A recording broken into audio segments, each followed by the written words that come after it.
up a seat at the bar to join us for another episode of McAnally's Pubcast, a podcast exploring the fun and fantastical mind of Jim Butcher's The Dresden Files series.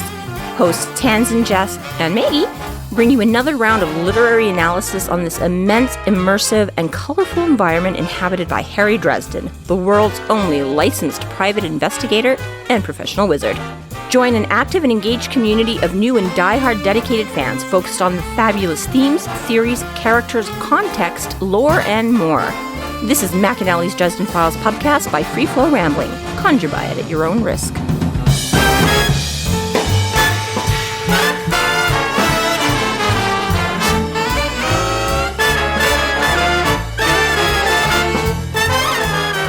Welcome to the McAnally's Pubcast, brought to you by Free Flow Rambling. This is episode 17.28, The Black Council, where we are covering the novel Proven Guilty. My name is Tanzan, and I'm joined by Maggie, Hello. and Jess. 67 days. This is our last official episode of the year. What? We're wrapping up this novel, and we're not going to start posting again until January 23rd, which is a little more than 2 months away, and we are sorry, but we want to give ourselves lots of time to catch up on White Knight and make a big bank so that by the time 12 months is published on January 20th, 67 days away, we will have lots of time to be able to sit down and read and interact with you guys about that, because this will already be in the bank, just sitting and waiting to go. We do have plans to post a couple of fun things between now and then, but nothing officially about book podcast. That's mostly just going to be fun stuff. Yeah. Mm-hmm. So thank you very much, everyone. We will be back with our holiday message, but thank you so much for another great year. We just passed 200 episodes a little while ago, and 8 books in the bag. Finally another book is coming out soon. This one's our 213th episode. Yeah, very exciting. So crazy. So crazy. But yes, thank you, everybody. Thank you, guys. Mm-hmm. And see you in the new year.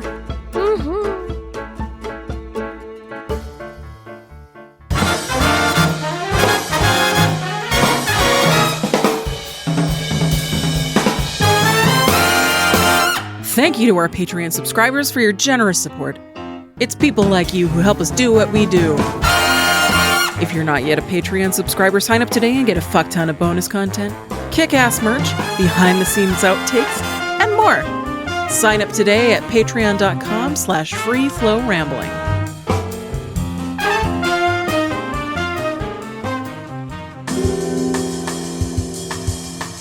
Chapter 47. Molly is given clemency and becomes Harry's apprentice, and he quickly lays down the law for her. Harry and Ebenezar discuss the possibility of a Black Council.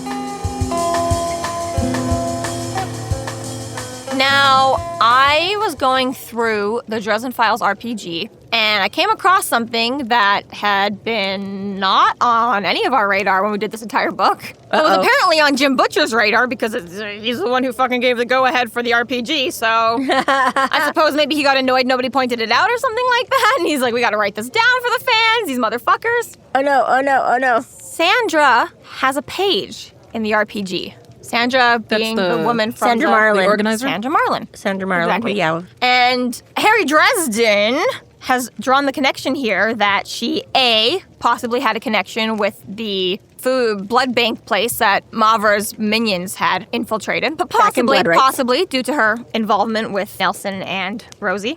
He also brings up the fact that she is the one that, A, asked for Magical Wraith to come and be an attendee of SplatterCon, and B, was the one to tell Molly about the fear being an active use for driving people off of drugs. Yeah. And Jim Butcher makes a note in here, Harry Dresden makes a note in here that isn't that suspicious that she had involvement in 2, if not 3 of these events, and that she might have been trying to set Madrigal up as a fall man for Molly's shit? I did kind of think it was weird that she has there's just enough of her showing up in here, and then it's just sort of like she just sort of gets put aside. And if you've ever looked at this book before, you can see that characters of the Dresden Files write notes to each other in the margins, and so it's often Billy, Bob, and Harry, and occasionally others who are writing notes to each other. Billy, Bob, and Harry.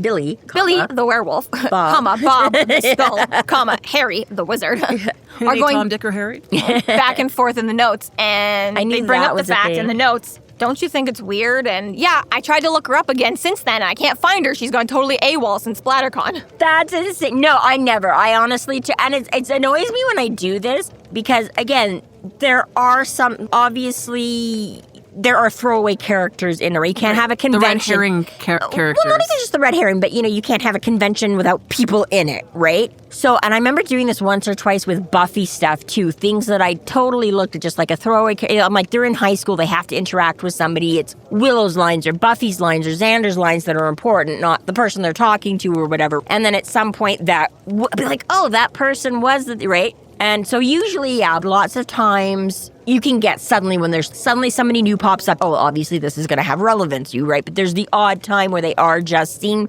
like an innocuous background. And honestly, yeah, I never looked at Sandra as anything but that. I never put any of these pieces together that, I mean, of course, obviously somebody would have had to book Magic, but he was B-movie horror director person. It makes sense for him to be there. We didn't discuss anybody else that was booked at the convention or how any of the again, Molly. It was important that he was booked, not who booked him. Exactly, Molly and I mean, even Nelson's only 19. He's not much of an adult yet. Obviously, it makes sense. They're going to have a quote-unquote proper adult to help organize and do the, like, no, he's going to rent a hotel to a 19-year-old for the week. You know what I mean? So, yeah, that is really funny. I think she seemed suspicious to me because she's so innocuous. We're like just so plain Jane normal. Yeah, innocuous, exactly. Kind of like she doesn't really seem that which again, of sometimes course, for me in these kind of books goes, all right, clearly she's going to be a suspect for me.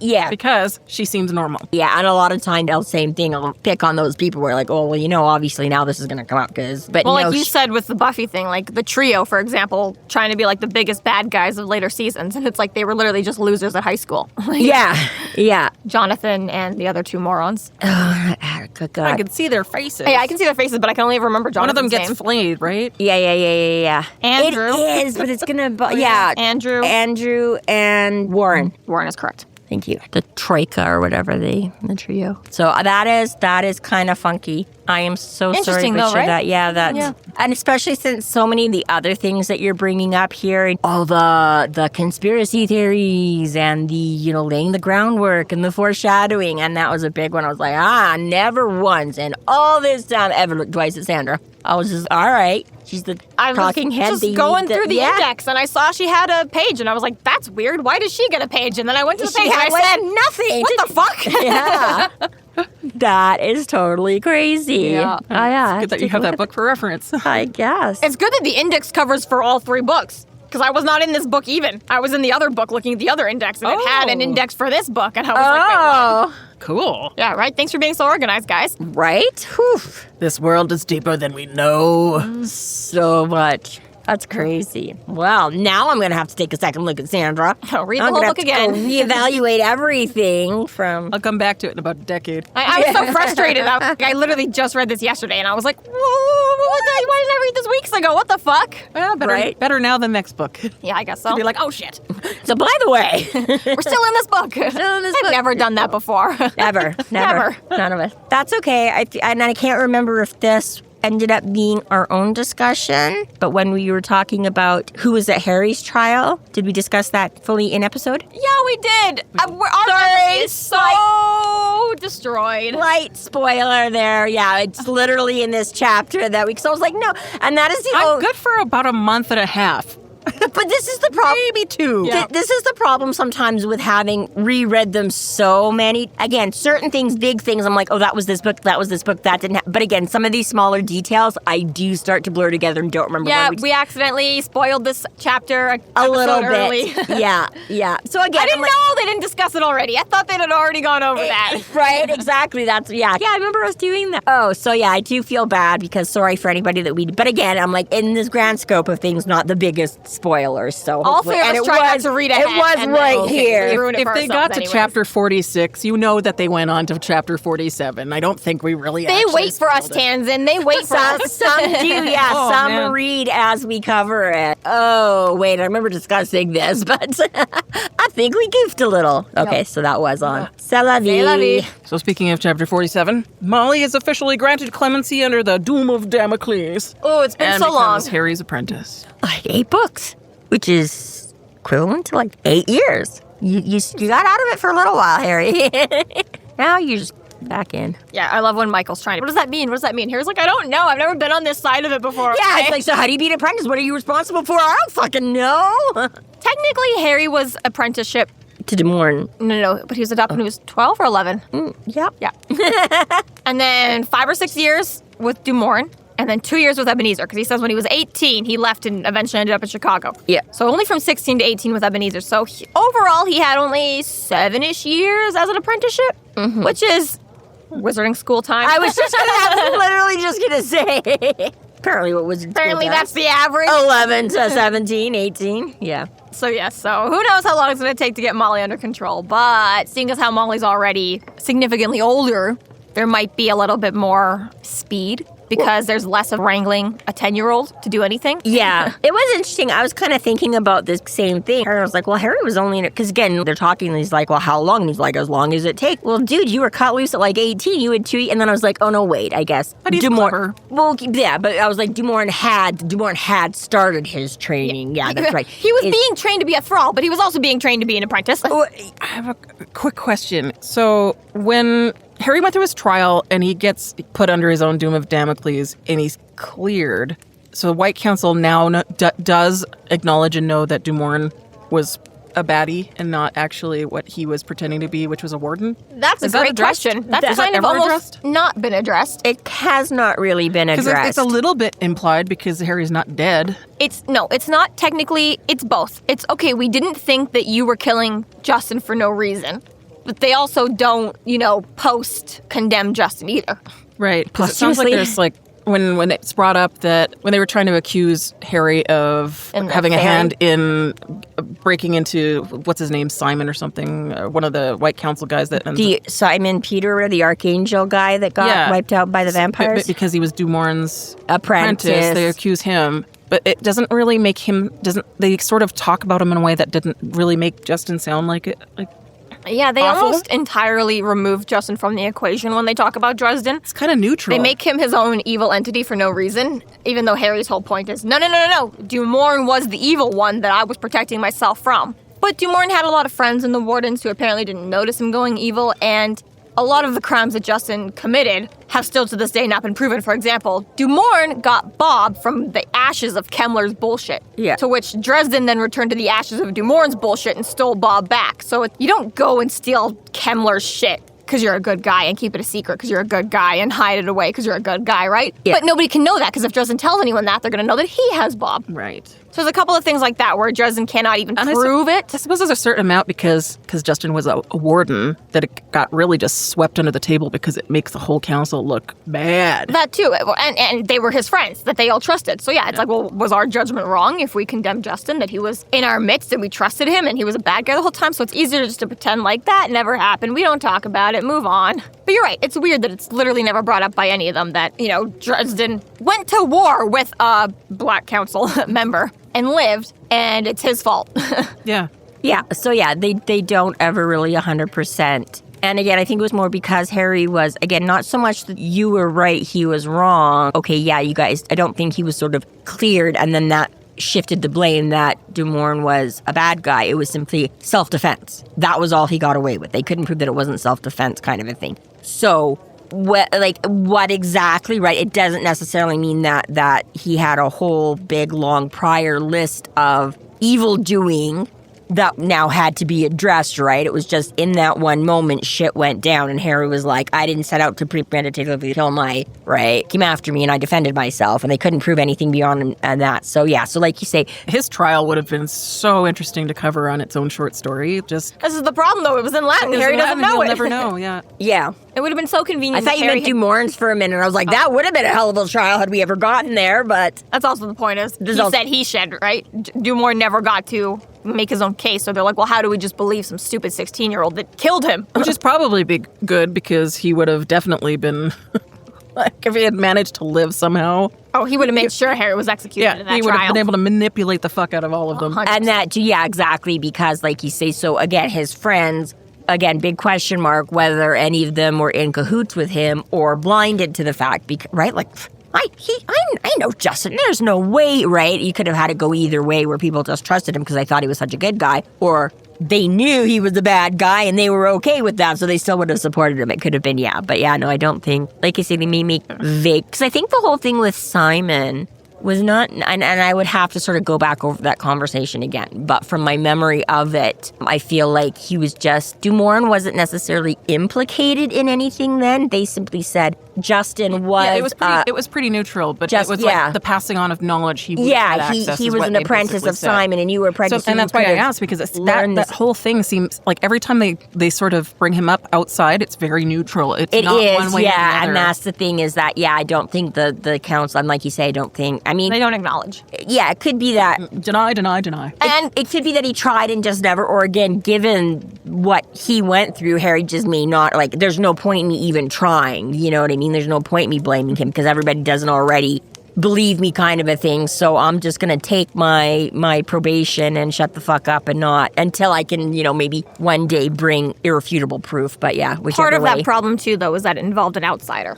Dumoulin raised an outsider, summoned an outsider, whatever, and Harry managed to turn it around on him. And that's another problem with the White Council is like, well... Some 16-year-old punk shouldn't be, which again makes you a scary... Well, all of that, but it's not even like, red-handed, one of them's holding a knife. It's like, what do you straight up brought a fucking outsider? Yeah, kill you all and be done with it all. Yeah. Because it strikes me that the council doesn't really know his links to...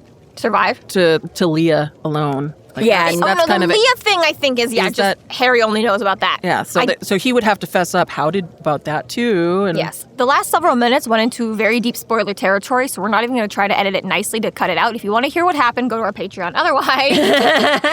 Okay, where were we?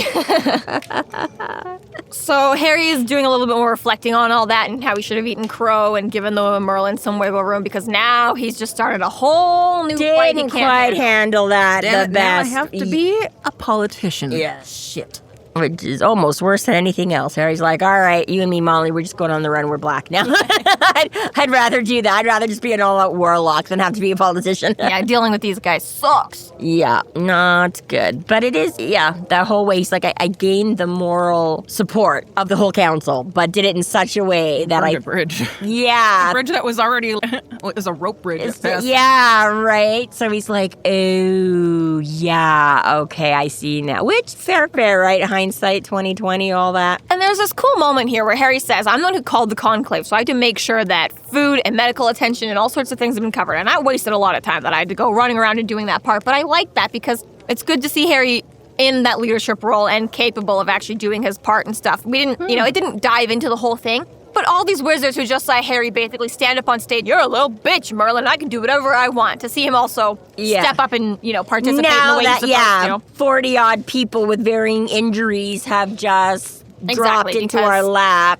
Yeah. On the one hand, he didn't do a lot of his showboating in front of the senior council, which could go a long way in helping him out. On the other hand, he did do a lot of showboating in front of a lot of younger morons that are all going to walk out of this being like, wow, that Merlin is a fucking... His showboating wasn't even it was in a play for sympathy, not in a way to make anybody look bad. The Merlin himself was the one that made himself look bad. Yeah, because of his just by being like, fuck it, too bad, die. Yeah. Jumping ahead a little bit. But eventually, when Ebenezer and Harry are talking about this, Ebenezer was like, the way I heard it is like, you were literally willing to take on everybody. Yeah. Like, that's crazy. So you would have died. Well. You would have definitely died, but it's still an honorable thing that you tried to do it, which is exactly, how it reads in the moment, too. Yeah. Well, and that is exactly his character. Like, he is willing to fight to the death for what he thinks is right. Yeah. Always has been. Yeah. Much to his detriment. But again, that moment afterwards of being like, maybe there was a better way. Maybe I could have still go without taking on the entire... But even that part reminds me back to when he wanted to do the little Chicago run and Lash was trying to stop him. And she's like, you're just trying to get yourself killed rather than actually think of a real solution, because then it's not your problem anymore. That's almost how it was for this. Harry's like, let me just... Do I want to live under the doom of Damocles again, or can I just die right now and then me and Molly have no more problems? You just martyred us to the cause. And there's just a certain amount of youthful passion that he sort of has that sort of just... he makes on-the-fly decisions. Which is exactly what the Merlin called him out for in Chapter 1. It's like, bitch, it's not all just sunshine and roses, okay? The easy, good path is not the easy way every time. No easy about it, yeah. Yeah. He's learning. This is his first lesson in the long game, I think. So eventually, it's time to go home. And obviously, they give Michael a ride. Which is cute. I like the way, because like Molly and Michael had waited for him. He's like, mainly because Michael had left his truck in Oregon, so he needed to ride home. Fair point. And I find this very relatable, too, of Molly just being like, oh my God. Crash, like instant crash. I did have a little chuckle with it right there. Like, that's cute. Right? And I was like, and no kidding, like, again. The emotional stress of thinking you might have been executed for the last 2 or 3 days. God, as well as adrenaline crash. There's no way I would have slept at all during that time. Yeah. So, but it's just super cute that he's like, just chatted on, confusing blur of things. Yeah. So, yeah, Michael and Harry get a chance to chat about things. And all right, so he tells Michael literally every single thing that's happened, with obviously 2 important exceptions. But that's a crazy story, honestly. Imagine being Michael and just receiving all of that info in like a 20, 30-minute drive home. Well, and I love the start of this conversation where Michael's like, how did you know that I was gonna, and Harry's, I didn't, but I figured your family, your daughter, it only makes sense since you get that divine intervention thing on your side that God was setting up and there had to be a way. And it's so cute. He's like, did you just take a leap of faith? He's like, no, I took your leap of faith. Like Harry's still, no.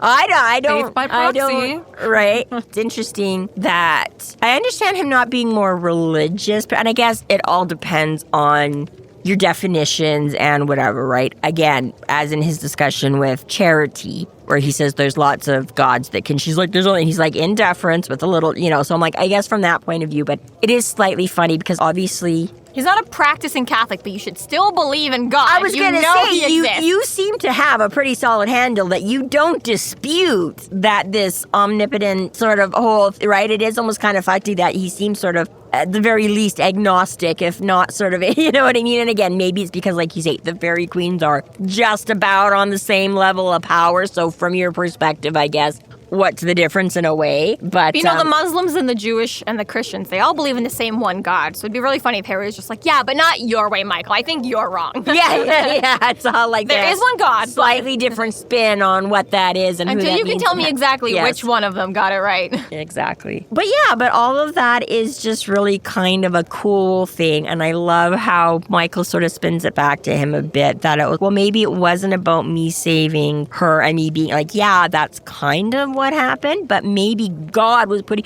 because again, isn't it a coincidence that the one person that could help Molly and the one person that's on the council and the one person that could, and all of a sudden you kind of go, ooh, because again, I was kind of all in this the first time being like, oh my God, totally divine intervention, Michael's, wow.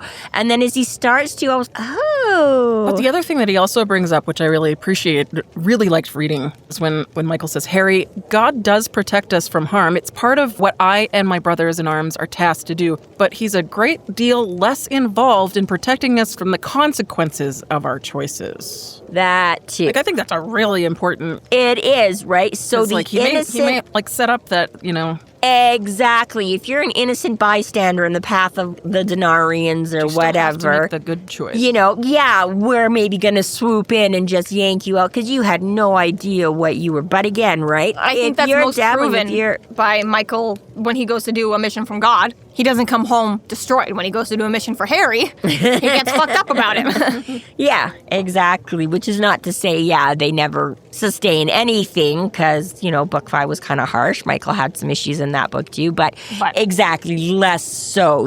They're more likely sent against, what that whole thing, right, where God doesn't give you more than you can handle kind of a thing, right? Exactly. That supposedly they're going up against something that they could. But see, all of this could be explained by not being God, but the gatekeeper.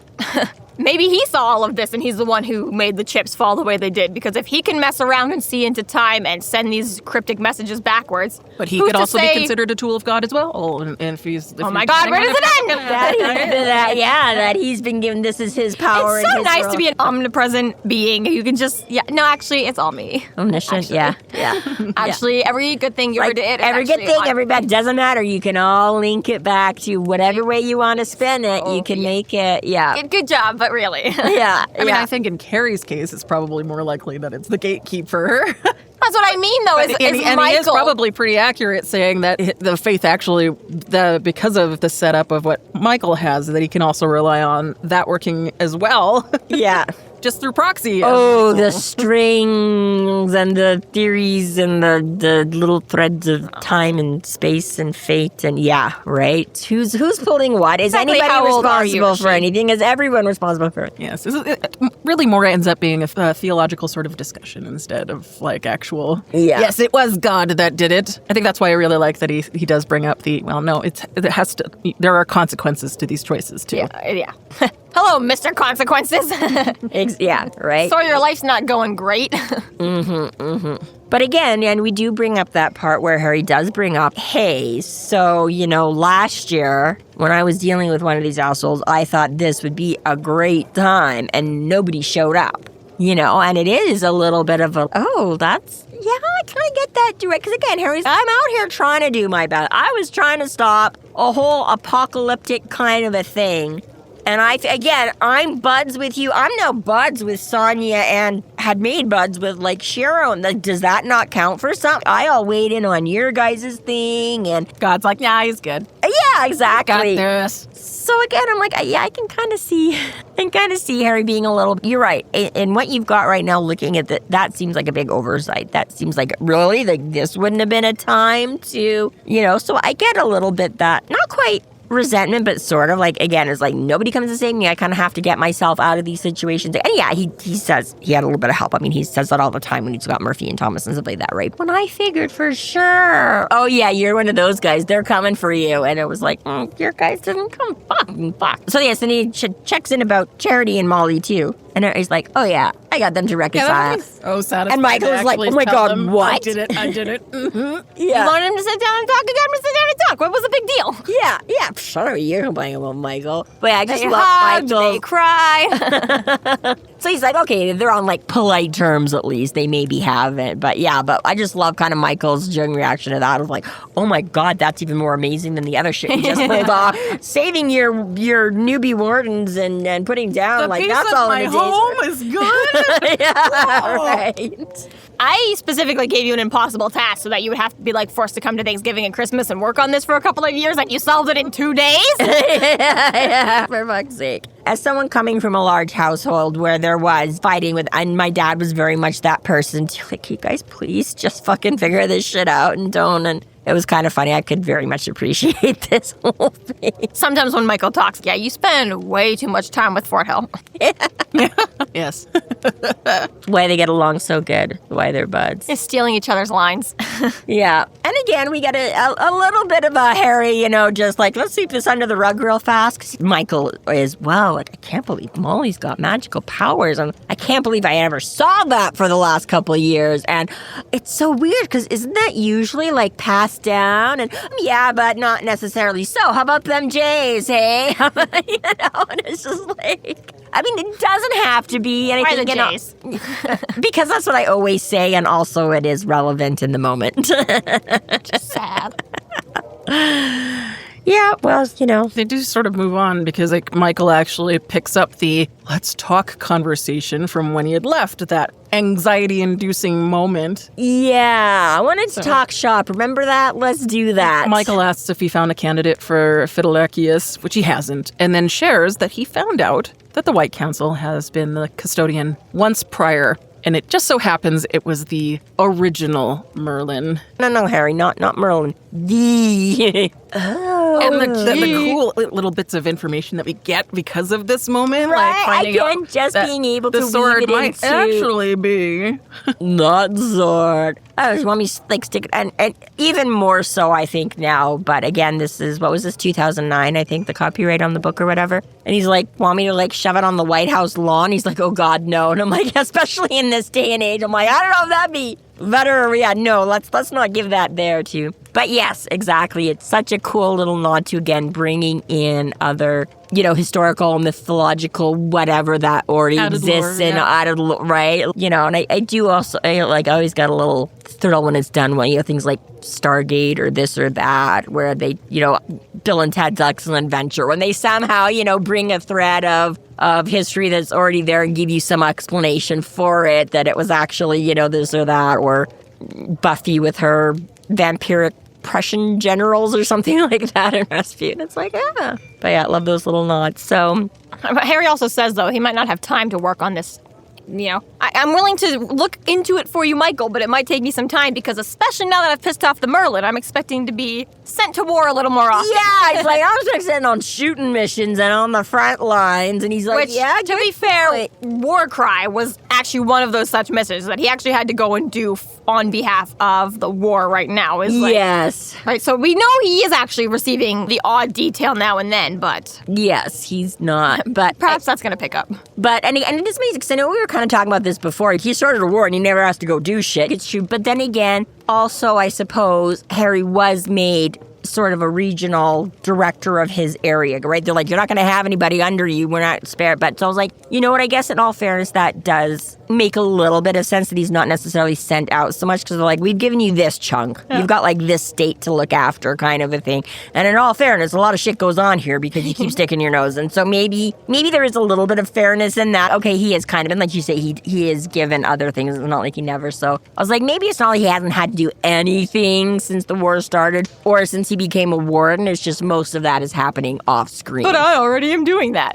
Yeah, exactly. So it's like, I guess, yeah, we were kind of picking on him a bit, and he does have a little bit more responsibility than we were sort of giving him credit for in that moment. Now, Harry, how come you've been avoiding Michael? I've been avoiding you. Okay, I've been avoiding you. But it's not just you, it's everybody. Don't take it personally. Now, we already discussed this multiple times, that Harry being upset about killing those two people seems a little bit ridiculous, but okay, feelings are what they are. You're still upset about it, fine. And he gets this sort of reassurance from Michael, and we're like, well, would you do it all again? Yes, I would. Well, then it was necessary, okay? Regardless of how you feel. I regret lives were taken and not saved and blah, blah, blue, but you did what you had to do to survive. Michael being like, you are my friend. I do have trust in you. I wouldn't have put my family in your trust and care if I didn't. So, yeah, maybe it wasn't the best. Maybe there was other options. I also don't think you're just going around willy-nilly. And obviously, again, the fact that you're bothered by this, right? Am I a narcissist? Well, if you can even consider the fact that you're asking that question, probably not. Am I crazy? If you have enough forethought to think and understand and question that,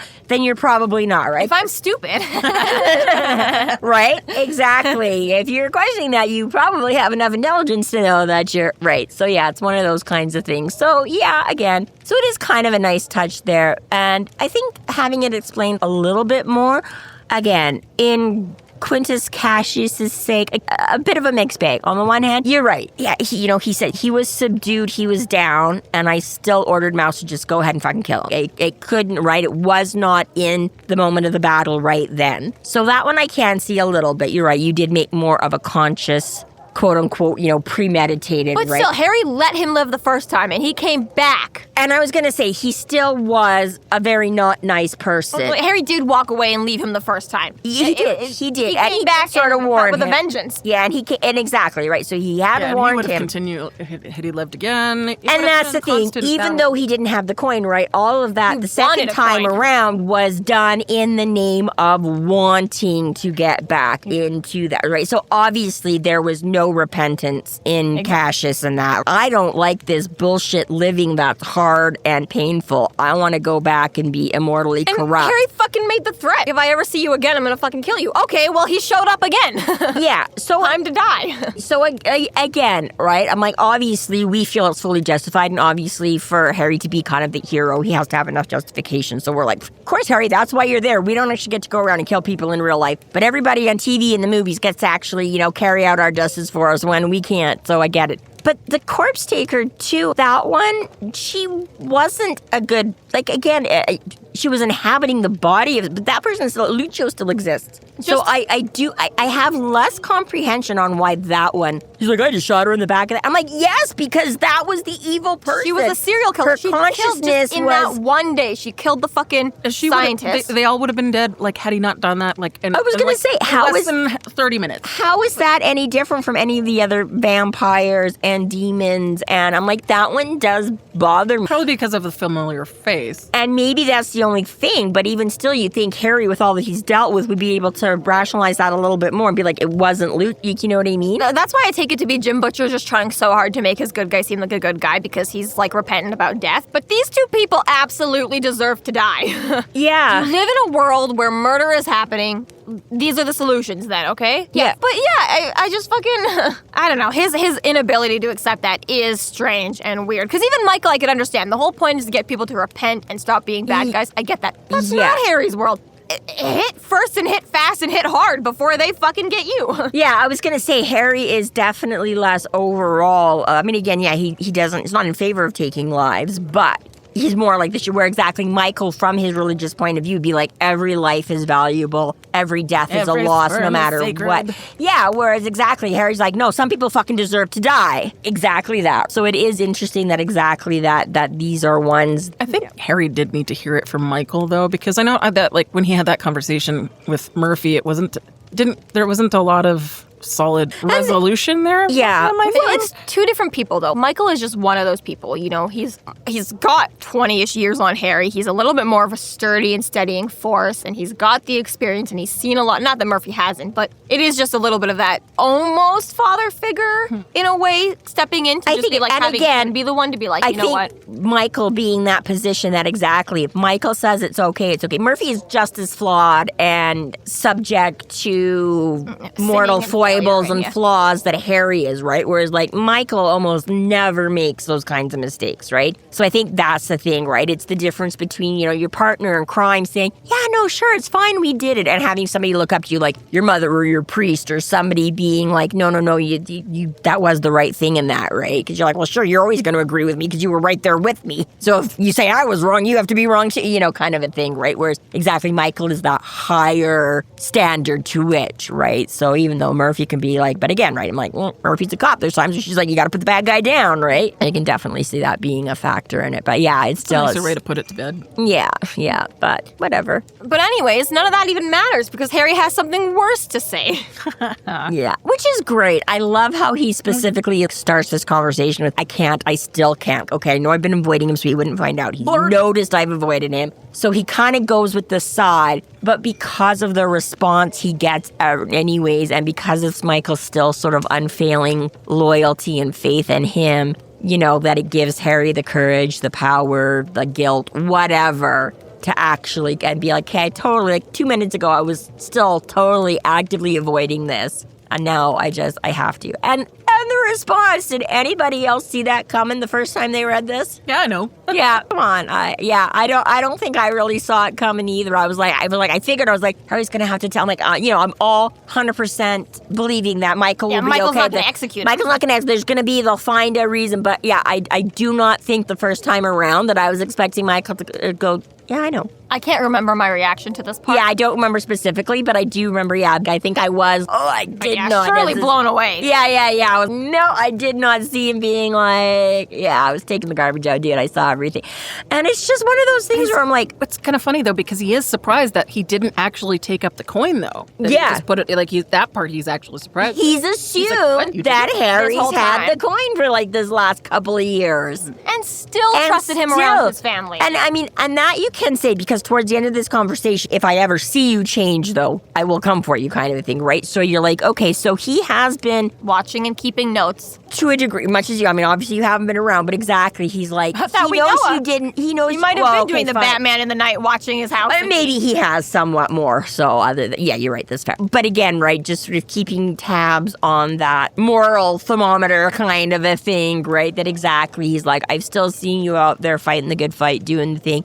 Your personality hasn't I mean, again, he starts it off because he's like, you're a little more dour, right, but not the real big warning signs, right? So it's just crazy. So I was always, great, I get it. And you're right, all about free choice. This is all what, you know, Michael and thing is all about.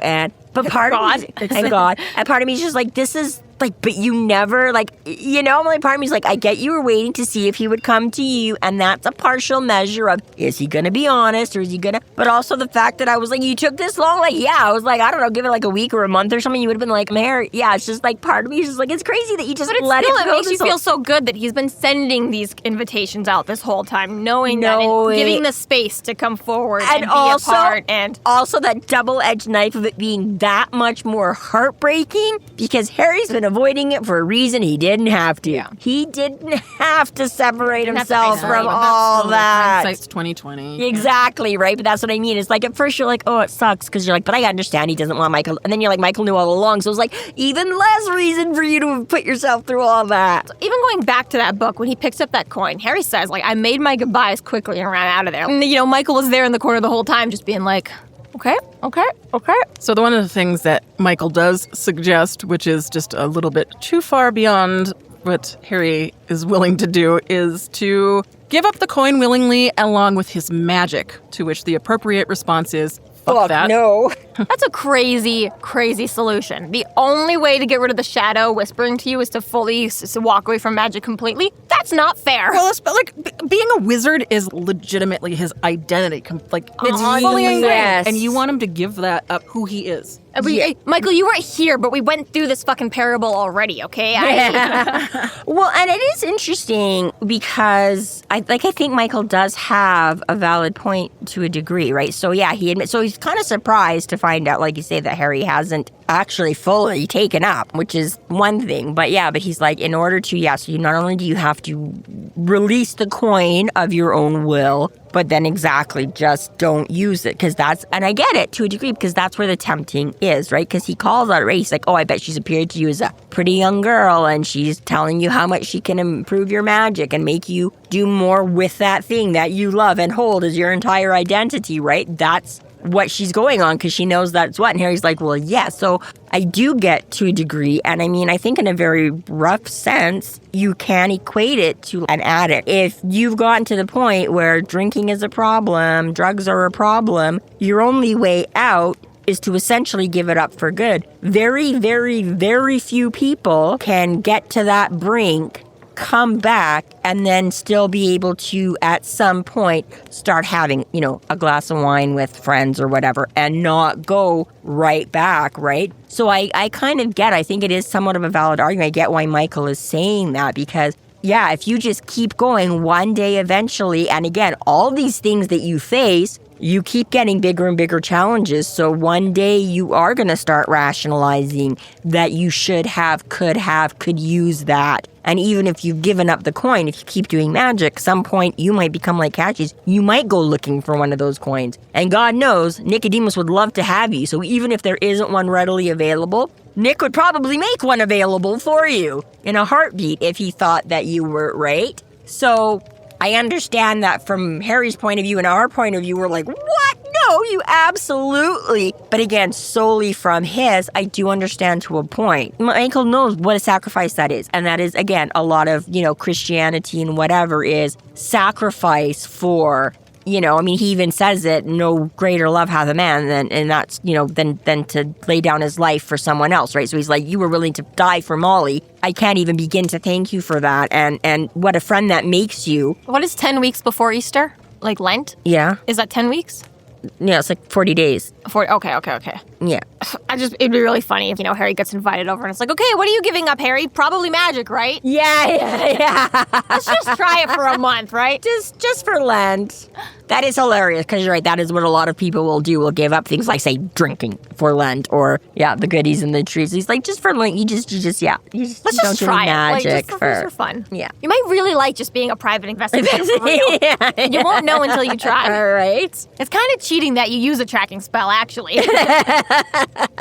Most of them do it for real. Most of them literally just have to frickin', By the way, I could use one right now, Harry. I need to find some lost items. Very typically and understandably and not the least bit surprising, Harry goes, no fucking hell not.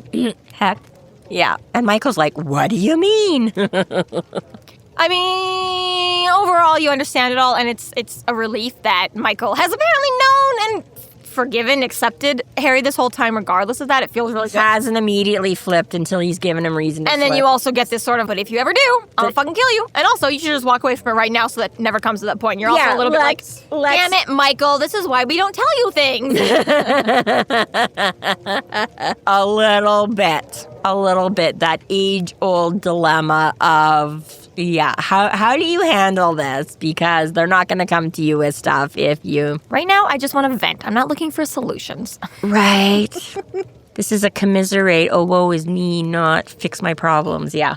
So, whatever, they kick out Michael and they head back to their place. This is a really small thing, it really doesn't matter, but why was Molly's things at Harry's apartment? Oh, because it's been a couple of days and she might have gone to stay there, except for when they show up at the apartment, it's all brand new to Molly. He's like, oh, put your hand on the door and feel the power. So she clearly has never been there before. So he's just lied to Michael about Molly's things being back home as a reason to take her with him. You could have just said, literally, I need to talk to her about this shit.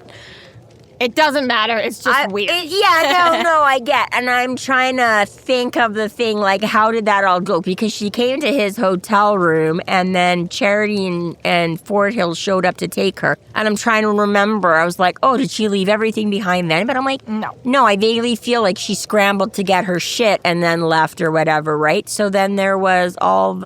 in between them rescuing her and going. That's what I'm saying. She could have gone to Harry's apartment in the few days since the church and the trial. But when they show up at Harry's... Not so much that it's all... Just that he didn't point it out to her before. He didn't get her to feel it out before, right? Because, he just let her Training in. starts today. There's no point in teaching you yesterday because you might have been murdered. Basically, whatever, right? Or again, there was just... You're still a little bit broken, we're going to break you some more. That is part of it, to drive in the point. But I could see that, just him pointing out and actually having her sense the spell work over the apartment. I was like, he could have not done that in between, prior to that. But, anywho, regardless, So they get there, he's like, ooh, now you can sense all the woohoo. I'll give you an amulet for right now, don't fucking touch anything. And she's like, okay. You go boom. Yeah, I all right. You go live. It was suck. So he does mention here exactly that her stuff has been packed up into her bag. So I guess that is reasonably what we assume, is that she has spent the last day or two here or something, or they made a stop off on, or maybe Harry needed to get his shit and they just left her stuff there rather than carrying it around. I don't know. And again, I just love how there's like a little nod to this all the time. Just like, how does your maid get it? He's like, I don't know what you're talking about. Like, even Molly's like, there's no fucking way you keep this place like this. Everyone's so judgmental. I know. She's like, I live with my mother. I know what a clean house looks like, and I know you, Harry, and I know this is not, She's got a lot of siblings, okay? It can't be that clean. I'm sure Charity stays on top of it, but there's a lot of kids in that house. There are. But there's a difference between cleanliness and a little bit of untidiness. But, again, when your oldest is 17, chores. They have, like you say, not just the untidy, but exactly. But, I just love how... Okay, again, Birdie's like, so I'm not really sure what to do now, because I honestly wasn't 100%. I didn't really plan for this. And she's like, what the fuck do you mean? Exact quote. We survived. I only had some very limited plans to cover this contingency. Right? And she's like, oh my god. Ooh, right. And Harry makes his point great, but from her side, exactly, I would be like, Your survival was winged. What? Bitch. What? You what? It's also really, because he does tell her that, it's a great way to nail it home about just how fucked she actually really was. Just to even more reality check. I actually was supposed to die. Yeah, but you looked like you had this all in hand. And he's like, cha-ching, first rule of wizarding, fake it till you make it. That whole speech back at the church about Mama, has he ever given you a reason? And Harry the whole time is like, not trust me, kid, you're gonna die. Yeah, I'll be like, I'm gonna feel even worse about this when your head gets chopped off. Yeah, exactly. So, both, humbling and also very... Yeah, Molly, we are, it's not as, things are not as peachy as you think they are. We're not as in the clear as maybe you think we are. We are not out of this yet. And we're both kind of flying by the seat of our pants here. So pretty quickly he sends her off to go get showered and he tries to find food. No, she begs off to go. He's trying to have this talk and she's like, I look terrible. Can I go clean up? And he's like, fine, let's get it over with. Yeah, he also starts dictating rules, too, that she's got to find a place right away, and no slacking, mistakes are not allowed, and she's to be present at all council meetings. And she, too, gets a wizarding robe. Yes. Yep, the brown apprentice robe. Which I get, and it's fine. Like, I get, he's like, oh, yeah, brand new guy left it here when he got, which again is a cloak, not a robe. So I don't know. Maybe he just, like, had it on over his street clothes, and he just put the warden's cape over his street clothes instead of the warden clothes over his apprentice robe. Like, why did he leave it? But I'm like, I get it, but I was like, don't I get a new one? Like, apparently this guy got a new, like, where do you guys order from your new uniforms from? Like, how come I get somebody's hand-over left-me-down? They don't like me, and they don't like you. Get what we get. Hand-me-down leftovers, yeah. It's like, I make some money now, but I still don't make that much. Have you checked the Scout shop lately? Those things are fucking expensive. They want $45 for a fucking kid's shirt. Man, I'm gonna be looking. That'd be really funny though if in the next book she shows up with like a totally fitted cloak. My mom can sew. yeah, right. It's like I just had some others made up. You think we make chainmail, but we don't know how to fucking like hem in with this cloak?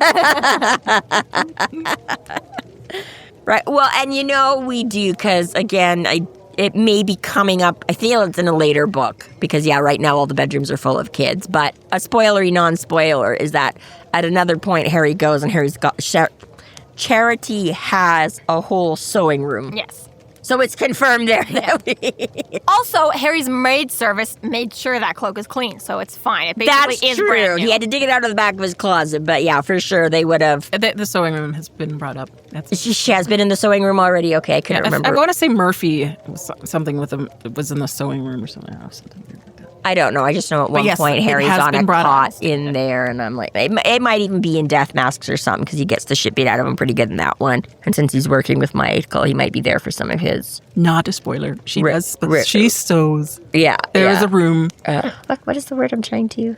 Convalescence. I was trying to think of. Michael's like, Charity, please, we need another bedroom. Like, we have so many children. Charity's like, if I don't have a fucking sewing room. Yeah.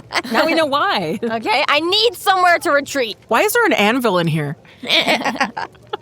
Right? That's like actually what the cot is like propped up on. It's like you flip the cot up and that's where all like her anvils are. They just double as like the base. Yeah. And Harry confirms that he still keeps pizza on hand for when the little folk come by to clean.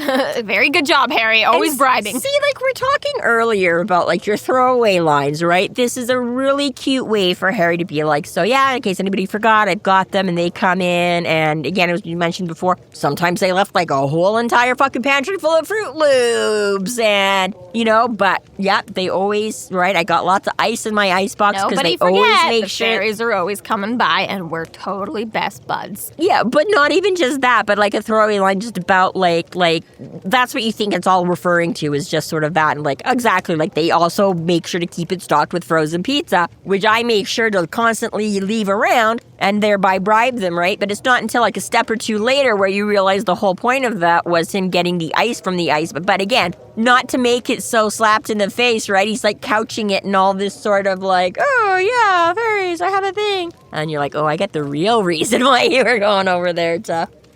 Which I know a lot of people have issues with this, right? So she goes and does her shower and comes out. Oh, yeah. She goes for a shower and then we get the awkward moment. I could have potentially lived without this, but it does at least resolve the awkward yuck from prior. I was going to say, I think a lot of... And I know me too, when I first read this, I was like...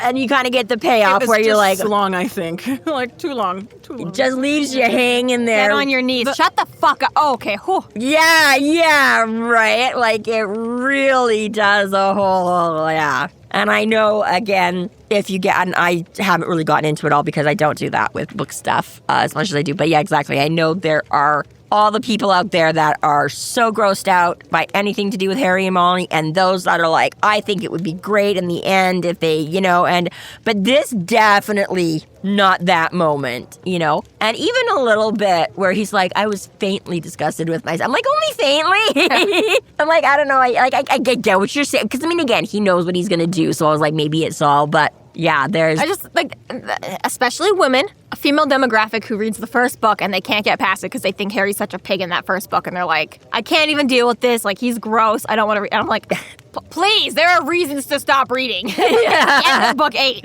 Yeah. If not for. Yeah. And I get it. I mean, in some ways, I do like the way it was written and it from like Molly's perspective and how that, because I'm like, again, I totally get that. I'm like, I remember being a 17-year-old girl too, and how certain people, impress you with things like that, and how, I mean, not necessarily seriously, right? But you're like, oh, the crush on the teen, you're like, nothing's ever going to happen. But, right? And again, yeah, when you're 18, you're like, oh, if only I was a little. And then, like 20 years later, you're like, wow, like 17-year-olds are terrible, you know what I mean? But exactly, right? It's like, I can kind of see from her and like the points he makes. So I was like, I'm not altogether surprised why Molly's, got this ideal of it, which again is a somewhat unreal ideal.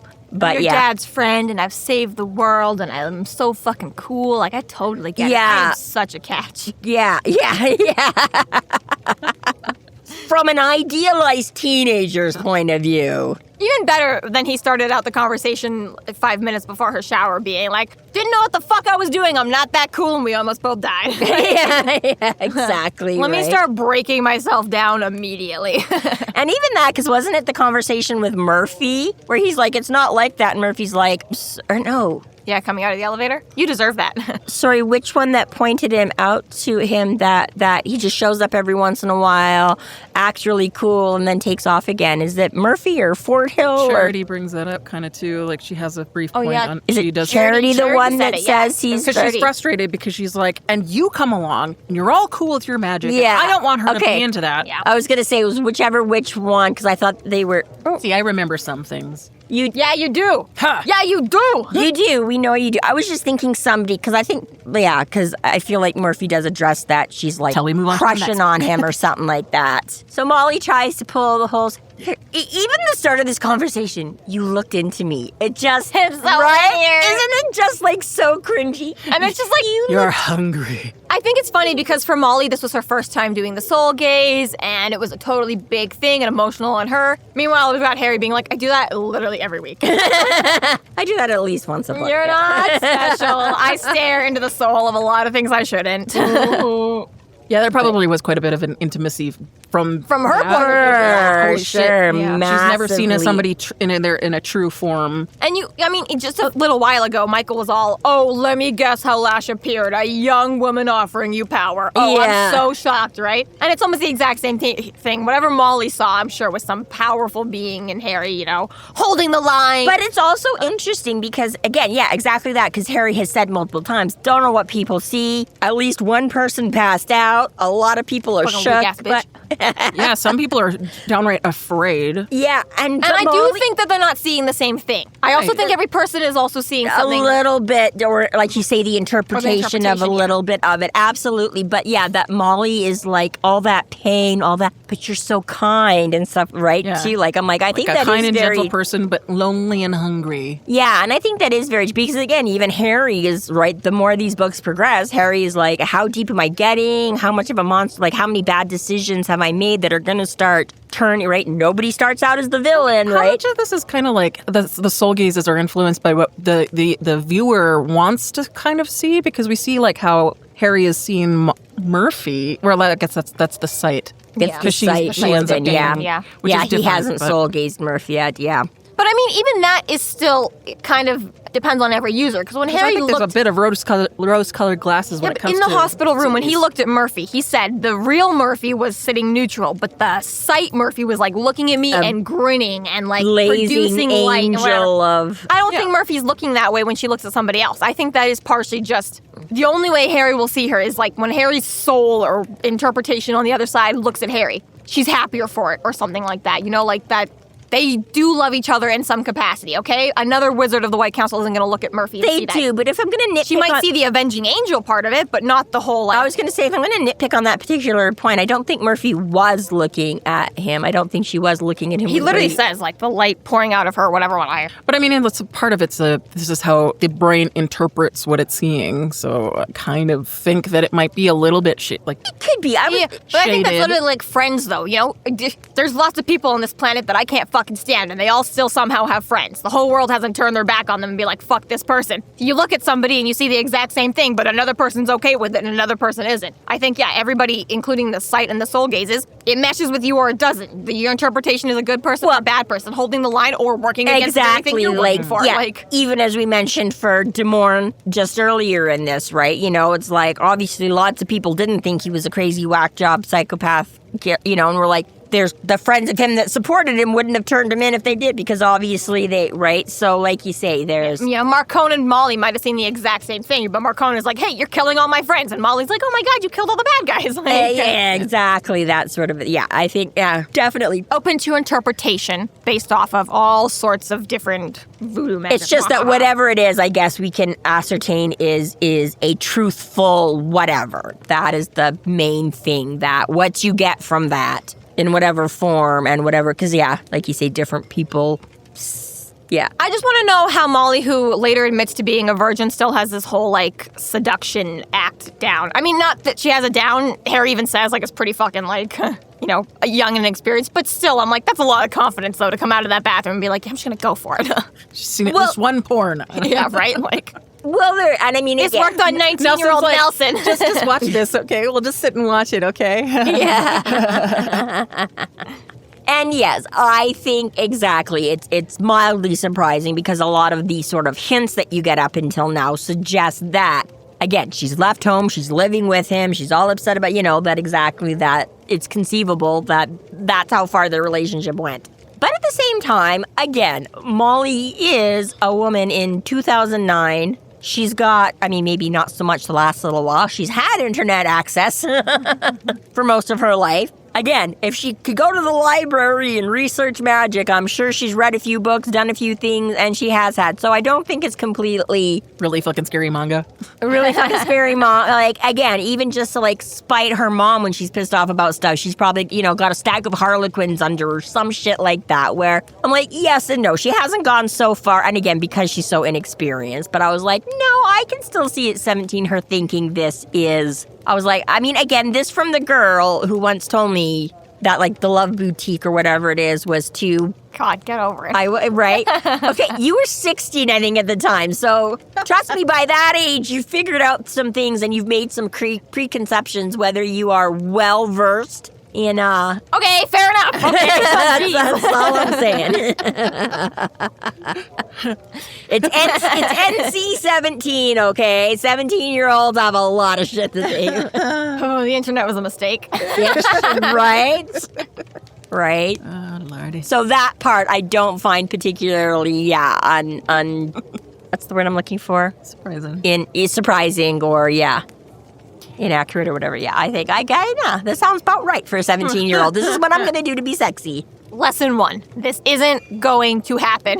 Thank you, Harry. Thank God. Ever. Yeah. That was the absolute... Is that for Molly or is that for the readers? Either or, both and I don't know.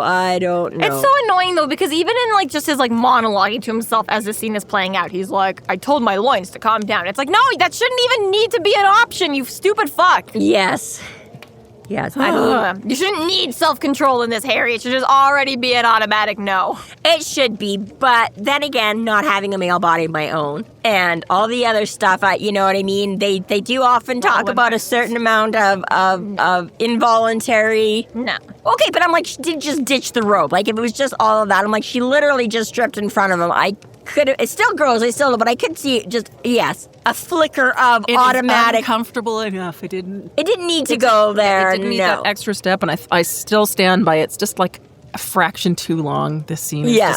Yes, it would have been that's that just much. My cringe factor, but again, being like, I want it over now. Ew. I don't know, we're just, reminding that Harry is still a young, virile man who hasn't gotten any in a long time, so yes, despite what... But yes, despite his inner monologue and whether it carries over completely, outside of that is what matters, and he does dump a bucket of ice water on her and say no, to which Molly is very surprised and what the fuck, and that is kind of a...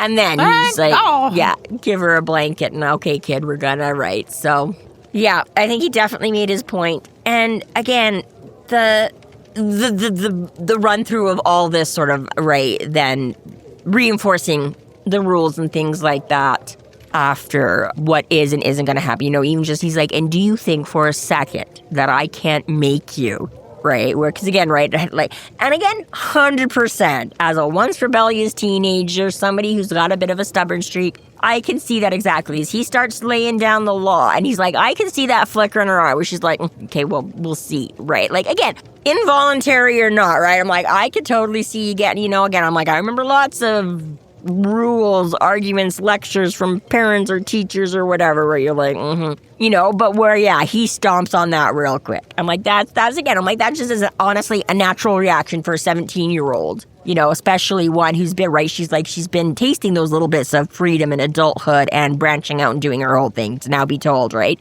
But he's like, do you think for 1 second I can't make you? And then her That's going, against one of the rules, Harry. Ooh. He doesn't have to use She magic doesn't know about them yet. Well, I imagine she might have covered a few of them since they were going up for one. But That's the one that she was just up for. But does not say he's going to do it with magic. That is the point. Is that yes, exactly. He's like, the ambiguous fire cyclone is a nice threat enough. Right. Yeah. Exactly. There's all kinds of.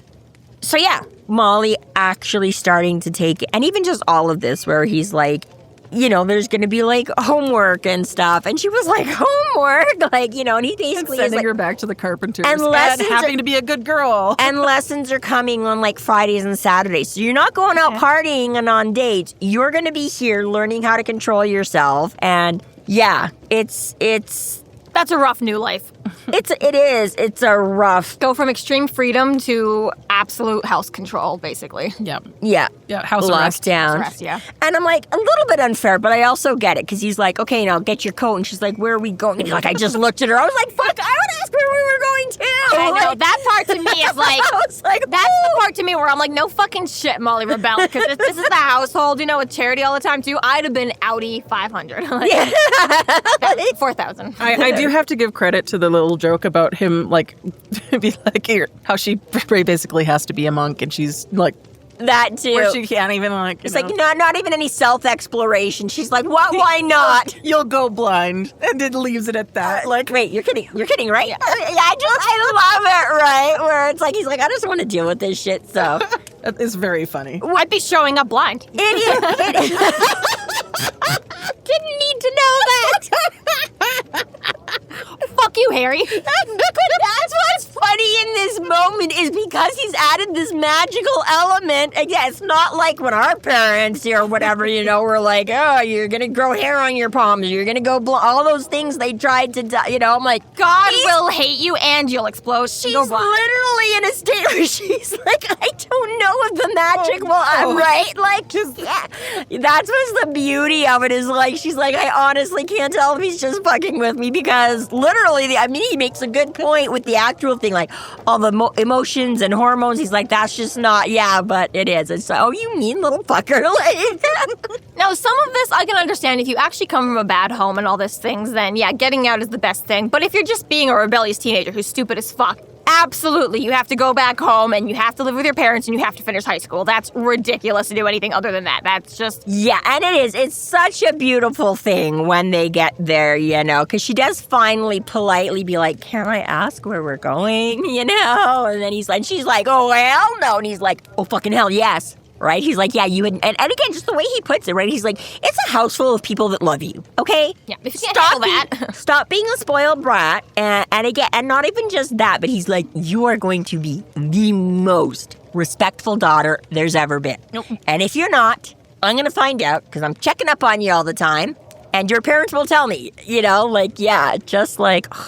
I do appreciate that he does wrap it up with that her going in and getting this like onslaught of love is just like that nice little, okay, it's really not gonna be that It's bad not gonna be that yes, bad. It'll be frustrating, but it's And to not be fair, nearly as awful as she's making it out to be. Exactly. That Molly doesn't have a bad home life We already overall. resolved this. And exactly. I mean, her and it's- Charity did have a bit of coming around, I'm Just sure it's not kind of- solved immediately, but... Yeah, there's more some extra layers to it, but overall it is just basic childhood, teenage rebellion kind of a thing that most people go through, and most people don't have outrageous home lives. That is still, I hope, the exception, not the norm, right? So yeah, he's like, you can deal with that shit. Like everybody else had to. Yeah. I like how Mouse has just been here for some reason. Because he left him at the church when Charity and all the kids were at the church. Okay, but it's still been a few days. But okay. Yeah, but that's it. He couldn't take Mouse with him because Mouse was still limping and hurting. Okay. So he left him behind to kind of keep an eye on the family. Right. And that is why Mouse is there. They just brought him from the church because Harry had left him there.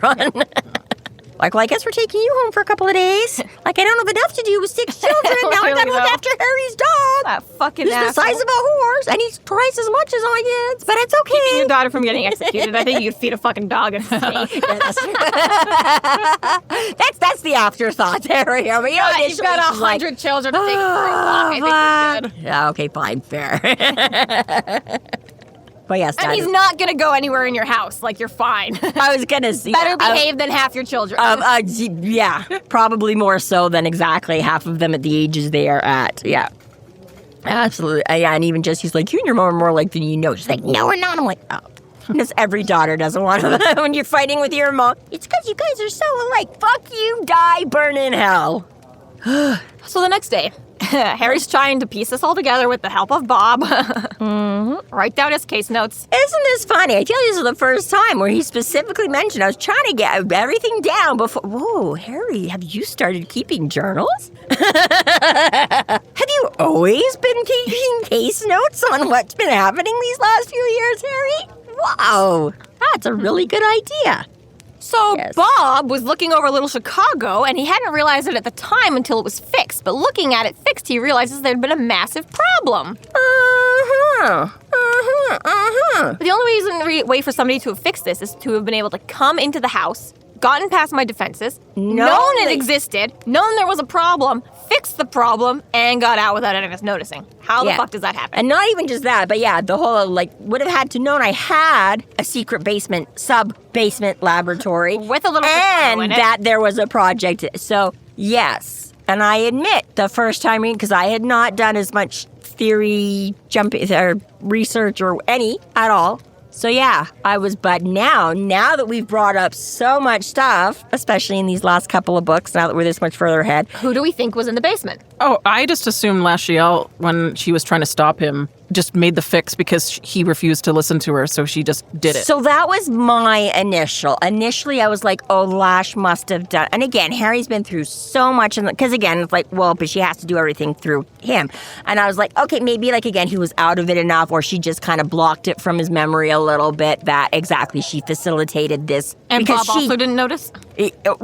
Fair, again, not thinking of that detail at the time, that again, if he had come in at another point and done this, or again, like you said, she really just trying it. super hard to stop him, but like didn't, like, to the point where she's like throwing illusions at him. Yeah, but he still does it anyways, so why wouldn't it be far-fetched for her to just be like, okay, well, you know what, I really actually don't want you to die, so I'm just gonna have to do something about she's it like, and not tell you. This had to have happened when Harry was at the hotel, because Harry takes Bob with him. So it had to be when Bob was also gone from the apartment, or else Bob would have noticed. And that's the thing too, yeah. Like I say, the first time around, I think I'm pretty sure. But as you say, Bob would have seen if Harry came down and did some extra juju, right? He'd have been like, what are you doing, boss? Oh, hey, yeah. I saw you yesterday doing some shit. Good point, exactly. You're right. Something that I just sort of never thought about the specifics of that, but exactly. So whoever came in had to have done it while both Bob and Harry were gone, which was only for a brief time. We don't exactly know when Bob got returned to the shelf, but presumably Bob has been gone for the 2 or 3 days that Harry picked him up and then went off. Well, yeah, they went to the hotel and then they ended up at the church or whatever. And then right before this tour, they went back to the apartment, so I assume that's when he dropped Bob off again and was like, all right, live your life.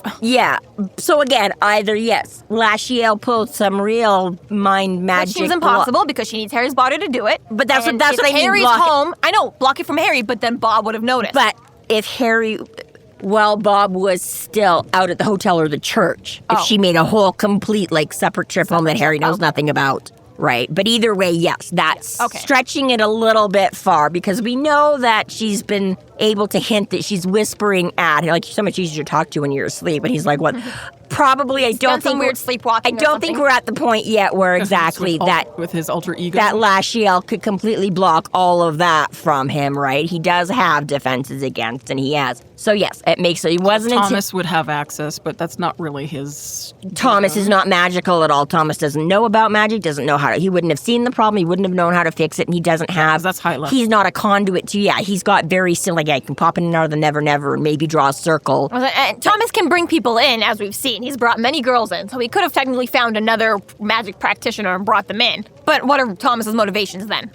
Again, not being a practitioner, I'm assuming he's just with his amulet going in. Yeah, but he's bringing girls into the house with him, so surely he could bring in a wizard if he wanted to, or Oh, I see what you mean that way. Could to do have, work. yeah. I see what you're. But yeah, again, But again, seems what like are the we're getting motivations? really Why would he do far that? fetched and really going that extra. So yeah, this was the first time in all of these rereads now, thanks to this podcast and all of Jessica's theorizing, where I'm like, because once again, you've said Harry's broken the So law. who do we think fixed Little Chicago? Harry fixed the whole, had to fix it himself so he didn't blow himself up. Harry knew how to take down his defenses. Harry wouldn't have set off his wards. Harry wouldn't have. Harry he knew about the knew Little Chicago sub-basement, existed. knew about Little Chicago, knew what... And I also think Harry is the one who ran Harry off the road. I think Harry caused an accident. In order to... For whatever reason. He needed himself to be delayed, not have the beetle. He needed his own beetle to get around. I don't know. I don't know exactly what happened, but just... For some reason, somehow, it hasn't been explained. I think Harry came back and fixed Little Chicago. The thing I can't explain is who told future Harry that Little Chicago was broken. How does he know? Bob just did.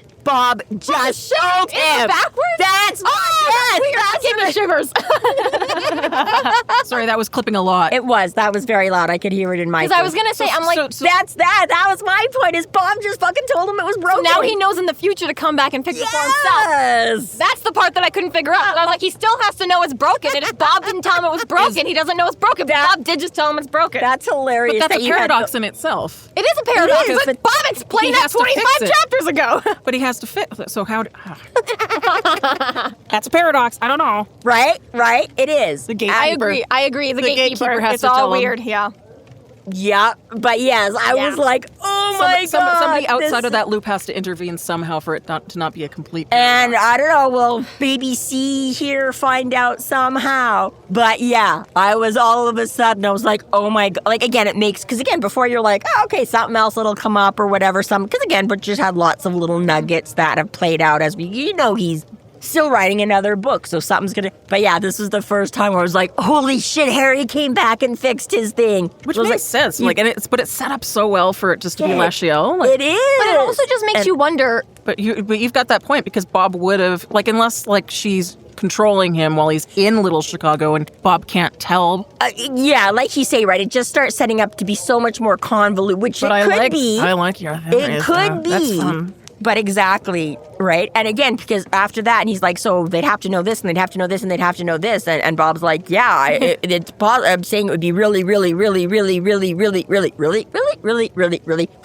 more reallys difficult. They stress it there. They're like, yeah, this is really weird. How did somebody get past all the stuff that Harry knows? And it just feels a little bit too like Jim Butcher's been beating it into your head. Occam's razor, Occam's razor, Occam's razor, Occam's razor. Only one person on the entire planet knows this exists. Harry.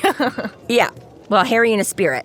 Well, yeah, Harry in a spirit. But yes, but that's my point, though. But yes. One person. But especially Bob because doesn't get to go out about on his own. Even when you consider the time travel theory, that then opens it up to, well, anyone in the future could eventually learn about this and then come back and do it. But yes, in this moment right now, the only person on Earth who knows it exists is fucking Harry. Yeah. Yeah. Crazy. So yeah, that was a whole. I love that though. I was just waiting for you to be like, haha, you got it. I love that you missed that final piece of the puzzle Sorry. though. No, that's awesome. I love that I was able to. Yeah. Because you, again, have been into all the theories for much longer and this is the first, one of the, you've brought a couple things up. I'd be like, oh, okay, yeah, but this is the first time, right, where you're getting to see some of that payoff of what you, and I just love that I was like, oh, Jessica's been waiting for me to get here, but I still needed to give her that one little thank you. Sorry. No, that was awesome. That was. Anyways.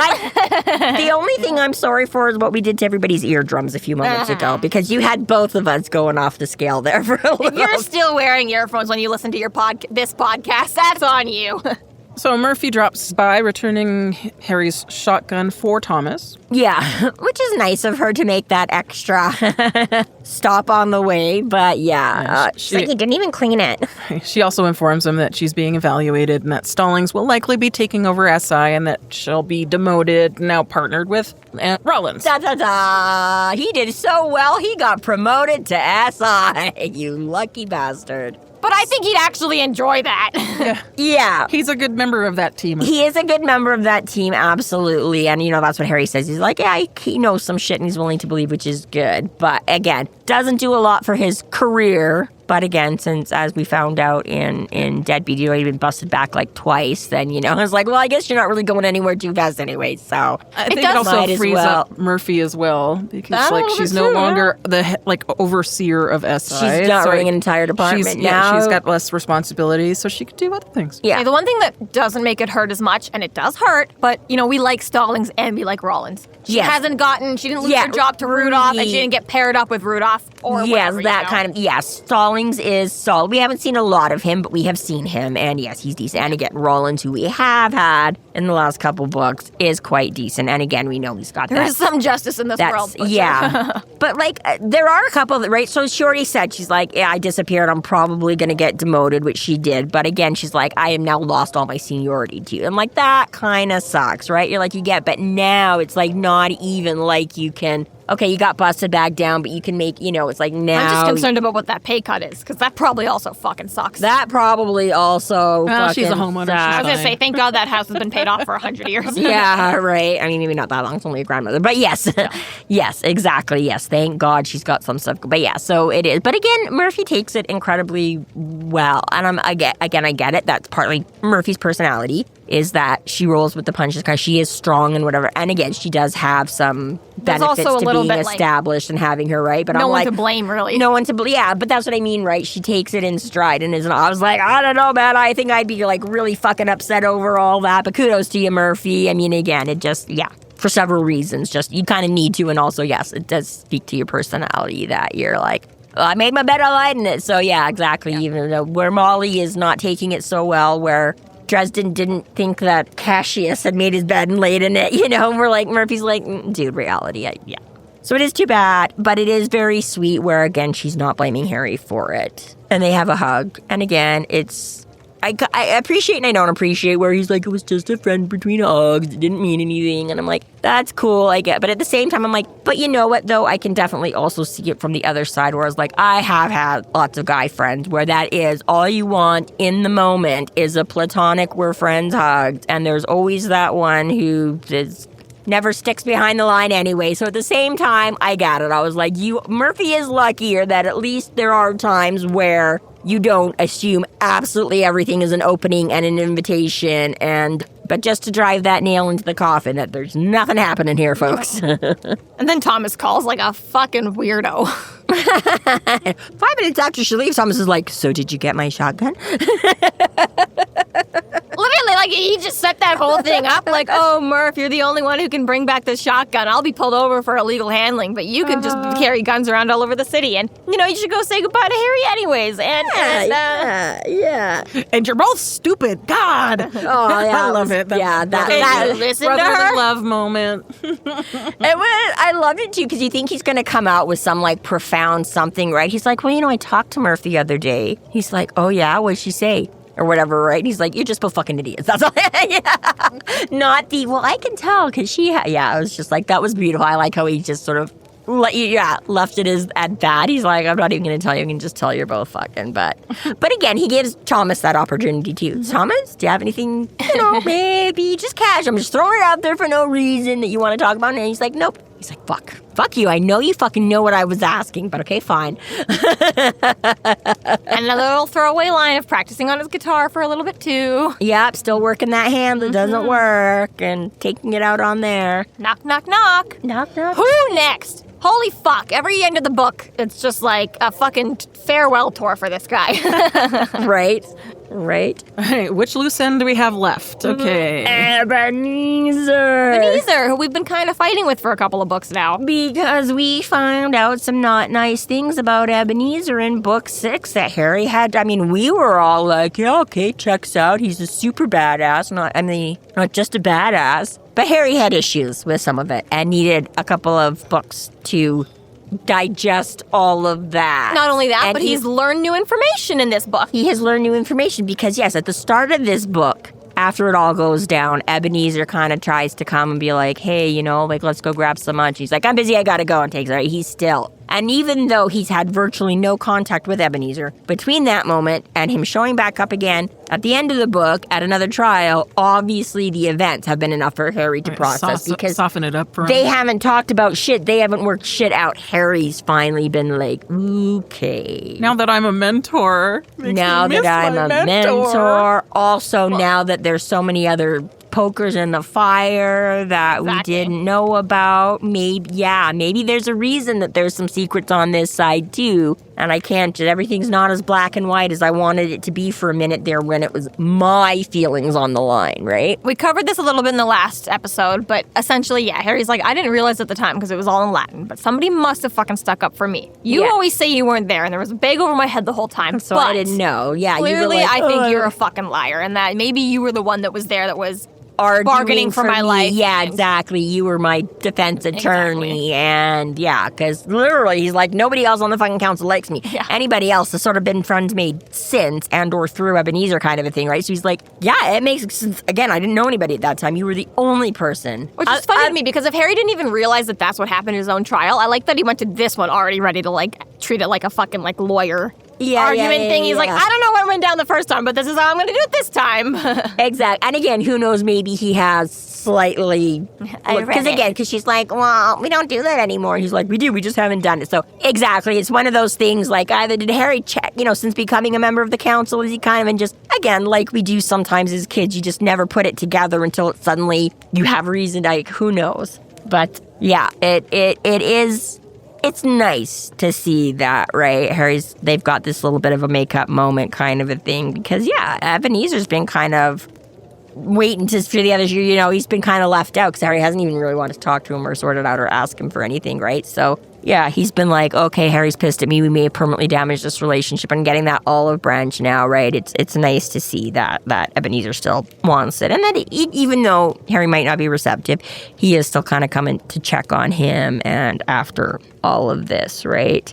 And then, they get into a little bit more of the nitty-gritty. And this is interesting because this is where, again, as readers, we get the first bringing together of these things that have been going on, where Harry starts to just lay down, not like oh, I noticed this from that other How are case. they all connected I know. now? He's like, wait a minute, Starting to Shadow Man had way more fucking power than he should have. Who the fuck gave those belts to the FBI schmucks? And start thinking that these are all connected. And it's funny because even Ebenezer's like, what do you mean, kind of a thing? And he's like, well, blah, blah, blah, blah, blah. And then it's not so much that Ebenezer didn't know. He was just more, because it makes it sound like he's like, well, what do you mean these things? And he's like, and then Ebenezer's like, damn it. And it's like, oh, not that you're questioning because you didn't know. You were questioning to confirm your theory. Harry. Yeah, you're kind of testing and you're like, shit, I came to the same thing. Some of this is just out of whack. So it's interesting. It's nice because, again, these are things we've been talking about since the beginning. He says, he levels up every book and there's something bigger and harder. And there's, right? And even Harry's starting to be like, okay, hang on a second here. Yeah. Well, and he knows that he can, McCoy knows that he can trust ultimately Harry, that he's not. McCoy knows, he's not going to be part of this. And so for him to,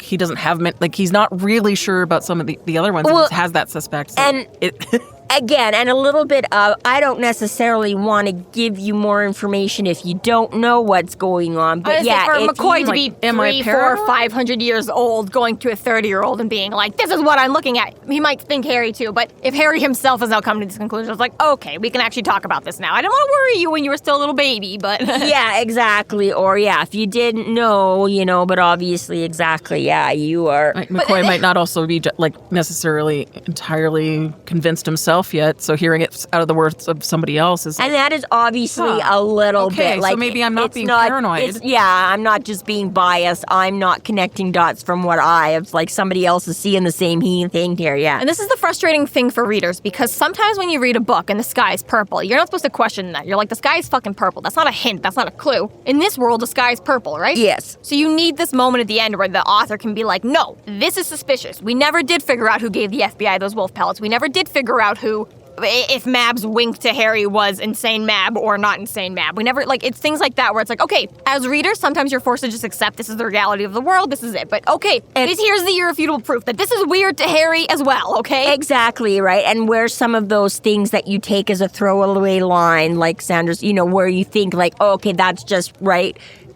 That's just saying the sky is purple in this world, right? But exactly, sometimes that's why it makes it hard to figure out what is a clue, what is foreshadowing, what was a throwaway line and what wasn't exactly, right? So yeah, now we're starting to get those pulled together more and more specifically pointed out that, okay, in case you didn't before now, yep, these are the things that were important and so that's it. So Harry bringing it together and being like, okay, well, I think we should, obviously, we need to be careful now about who we talk to or whatever. And he's like, well, obviously gatekeeper. And Ebenezer being like, yeah, 3 or 4 years ago, I absolutely would have 100% agreed with you. Now, even that, I'm not 100% sure because exactly he moves back and forth on the line so much. Given what his realm of responsibilities are and his talents and capabilities, I don't even know, I want to for sure, right? He's like, and it's a cute moment here where he's because he says there's only so many people that knew where the camp was. So Morgan knew, the Merlin knew, Mai knew, and Lucio, Injun Joe, the Merlin, and Ancient Mai. Yeah.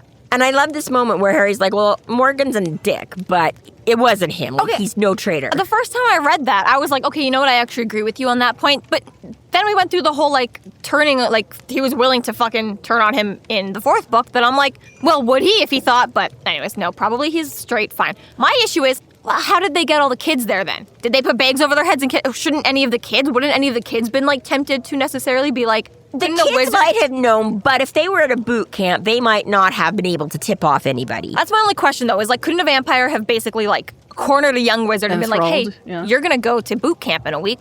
Get a message to us on where the fuck you are. I'm not saying that, but only 4 people knew where it was, plus the 50 kids or whatever it is that were there. That's technically more people. It could be secret with the kids that are holes. They're literally in the middle of nowhere. They don't know what the fuck is going on. They have no contact with the outside world. Right? Sure. They got led through the never. They might not, again. I just think still, you did have... I don't think I actually have the number, but you did have an odd amount of young people. Oh, he said there was about 40 of them that came back. Yeah. So I was like, but I'm just like, one of them could have been a plant. It could have, but the reason why, and again, it's one of those things where, you can never assume, because again, you're the inside, unlikely, because they all got slaughtered. So I'm thinking any of the young newbies, you know what I mean? This isn't a political fight or something like this. I don't think they would necessarily give away their position, right? If you're the guy working the front desk, you might be like, hey, they're taking the boot camp out to here. If you're one of the people again, there is often that twist in books where the person either doesn't give a shit and they're willing to die for it anyways, or they're like, well, they weren't going to kill me, and then are surprised when they get killed with it. I think those are less likely scenarios, though. So I feel like, yes, even if these 40 kids knew,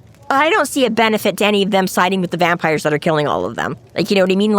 In this particular war, there's nothing on the vampire side to, oh, you're going to turn me and make me, I'm a wizard, I can fucking do shit. So for that reason, I would say. But essentially, even if, yes, somebody knows, as far as main people to do anything about it, these are basically the people that you are. But yeah, so I like how he's McCoy's like, hey, well, I will 100% vouch for Listens to End. Harry's like, I don't like him, but yeah, I honest. And even what you're saying, because again, Morgan was willing to bend the rules a little bit to catch Harry, but he wasn't turning not to sacrifice all his own people. Yeah, exactly. I was like, there's no way that, he would be right. So yeah, I think those are two very different things, which is why he's a dick, but not, yeah. So that leaves now Ancient Mai and the Merlin were the only other 2 people in the higher up muckety muck. So that doesn't say good things. Either Ancient Mai, who again is, I think the next oldest person on the council, or the fucking Merlin in charge of everything. And we all know what happens when the person in charge of everything is not on the up and up. Never a good place to be. But yeah, even the whole thing where he's like, I think he was being used as a pawn. Like, I think even this whole thing was set up. I think that, like, one of the fairy queens is moving against another fairy queen. And even all of that, right? Just the layers upon layers. And then even when he's like, when McCoy's like, I'm not 100% sure about Gatekeeper, because he's like, how do you know Gatekeeper didn't let that slip to get... And then Harry's like, great, now I can add myself in as one of the pawns on the board, which does not make him happy. He's like, maybe I'm not just figuring all this shit out. Somebody else is positioning me. Fuck you. And yeah, it's just... Well, exactly, right? That crazy, question, insane why layers. was I at Arctus Tor when I was, right? It's just... Yeah, like exactly. It wasn't just the gate... Because again, Harry's like, well, tell the Gatekeeper. He's like, warned me about this and he's saved me a couple times and he's on the up and up. And yeah, so just McCoy being like... I would like to think so. And yeah, a couple of years ago, absolutely. Now even I'm questioning the tiniest bit, and maybe it wasn't altruistic that he tipped you off to this. Well, this little line in here, too, about, like, Lily's never been, like, revered for her brilliance. I'm like, you're a fucking dick. She just pulled off this whole plan, seemingly behind every fucking fairy's back. She's been a cerebral giant. And I'm like, well, this was again, he's like, she was in cahoots with Maeve, so you could say maybe Maeve. But still, I'm like, that's a little insulting at this point. It is a little. She went above and beyond at right before the trial starts. Like, totally. That's what I mean. I was like, it's so manipulative. You can't be that manipulative without having some fucking smarts. I'm like, it may be from being a fairy that's given her this extra edge, but don't then dismiss her because she's absolutely a fucking fairy now. Like, I was gonna say, this is what he said in the last 4 years, right? Is that she has grown leaps and bounds. Even the very first time we see her again, because you're right, she was just this scared little girl who was like, I don't fucking want this. I don't want it. It got dumped in her lap, and he's like, how quickly because even Fix was, again, he was a little bit more of scared but ready to try kind of a thing. Almost like Billy, like he's willing to step up into the, role he's been given. Yeah, he's like, I didn't know anything when all this started. But again, part of is he was willing to defend his friends and go. So it made even a little bit of sense him taking on the role of knight to him sort of step up quicker into that role, I guess. But exactly, right? You like both of them grew the fuck up when they both got these mantles of power. Again, you gotta figure it out quick if you're gonna survive in a court, especially a she court, right? So yeah, I think it is a little bit unfair of him being like, after all this time, I'm like, this isn't even like 4 months. She's been there 4 years. So yeah, she's like you say, maybe was not the biggest Einstein to start with. But that's just proof something is happening. Lily's smart. I don't trust it. Yeah, and maybe that's it too, right? Yeah. You feel used by her because she outsmarted you, Harry. Yeah, maybe that. Yeah, exactly. I did not see this coming. God damn it. But yeah, so a lot of interesting things where now we're this is where Harry decides to dub them the Black Council. Black Council. And he's like, what do you call them that? And he's like, well, they're obviously not the White Council. And this goes back to that sort of Cowell and Komori thing where they were like, oh, you fucking White Council people, you think you're so blah, and blah, he's blah. like, well, you're fucking wizards. And so Harry you must had have this come weird, from there. feeling, like, right? Did you not start out as you know enough to be on? Yeah, you clearly know us, if not. And that too, again, yeah, like just layers upon layers upon layers. So super interesting. And I love how, again, that just little a giant world. Man, all of a sudden we're getting like a big jump forward, not just like the hints and shadows. Now it's being laid out there. Exactly. We are getting a tapestry, people. A tapestry. Yes. And just even the little roll in there where he's like, I know this great like spaghetti, which part of me is like, you're not taking him to Max? Unbelievable. But okay, fine. Not everything has to be. But yeah, where he's like, I'm going to take you to this, and that mending of the relationship there, right? Where Ebony, it's like, you want to go He's still mildly horny for Molly's stint. He needs to go to a college campus restaurant for the minute. Sorry, Mac, but you're just not going to it's not just me. My 400-year-old mentor still likes to look at college girls too. Okay? It's not just me that's out of line here. The college girls are over 18, though. Did you read past the last chapter? Because this is something that we were trying to find a while back. We were reading so many intros and preludes to short stories trying to find this. And I got to the end of this book and I was like, there's the fucking quote by Jim Butcher we were trying to find. Mine doesn't have it. Oh, let me read the author's note at the end of this book for you. It's not included in the audio. It's in the omnibus version. It's a quote that we wanted several episodes ago. Fantasy and horse. When I was 7 years old, I got a bad case of strep throat and was out of school for a whole week. During that time, my sisters bought me my first fantasy and sci-fi novels, the box set of Lord of the Rings and the box set of Han Solo adventure novels by Brian Daley. I devoured them all during that week. From that point on, I was pretty much doomed to join SF and F fandom. From there, it was only one more step to decide I wanted to be a writer of my favorite fiction material, and here we are. I blame my sisters. My first love as a fan of sword and horse fantasy is, after Tolkien, C.S. Lewis, and then Lloyd Alexander, and then he goes on to list a bunch. There you go. Sword and horses fantasy. Yes. Which I think we did eventually come around to, agree but yes, was, I'm yeah, just like, I think that's it. We read the intro to like every book and short story trying to find this quote. It was an author's note at the end of the book of the book we were literally on. That is too funny. We're dumb. Too funny. Yeah. I was like, well, but we knew it was there somewhere. See what I mean, though? It's like once you've read so much of it, you start to blur as to what information was introduced when. Like, I know, like, in the timeline, but when did we learn about it? No fucking clue. No clue. Yeah. So big things. A lot of stuff happening in this book. A lot of... Molly's a fucking wizard. Molly's now his fucking apprentice. The carpenters know that Harry's a fucking fallen angel. Well, Michael does. Which actually...